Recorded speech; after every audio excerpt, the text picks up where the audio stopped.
conversations with respect. Who cares? Maybe you care. And I think that could be a good thing. Welcome to Small Steps Through Life. Today we're on the escarpment track and I'm looking at the UBU series, the idea of conversations versus monologues. I had a conversation with a guy a while back and it was interesting because partway through the conversation I could see he was thinking about one of the things I said, and on a dime he changed his position. I could see his change, and he actually mentioned that he had changed his view.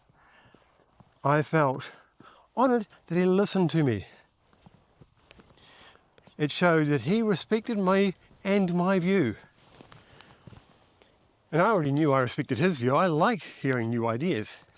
But it's always good to hear that somebody else respects my position enough to listen to it. Equally, I've had another conversation with somebody and it was more, they were listening to cues so that they could say their point of view, telling me what I should do with my life. It wasn't a position to learn, and in fact, when I took them to a point that there was a different view that they hadn't considered, they actually shied away from the topic. They shied away from the position that they could learn and carried on with their monologue. They showed my position no respect. But does that matter? And I think it does.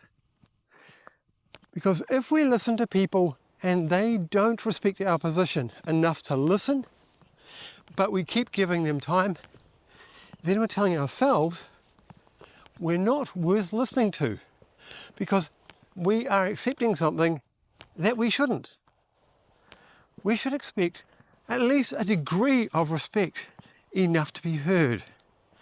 They don't have to agree with us, but if they never, ever, ever change their position, the chances are they're not listening. All they're doing is listening for cues. If we know that and we keep listening to them, then we're saying to ourselves and to them, I have my ideas, but they have no value to you. Why do that? Look at people around you. Look at the people that want to grow. They're the ones that are going to listen, and they're the ones worth listening to. They're going to be experimenting with their life, finding paths, making their journey. They're going to make mistakes, and they're going to make successes. Learn from them. They can learn from your mistakes and your successes. You're going to see a degree of mutual respect. That will help you be you, and it will help me be me. And I think that is going to lead to an amazing life. And on that note, I'm going to say, see you later.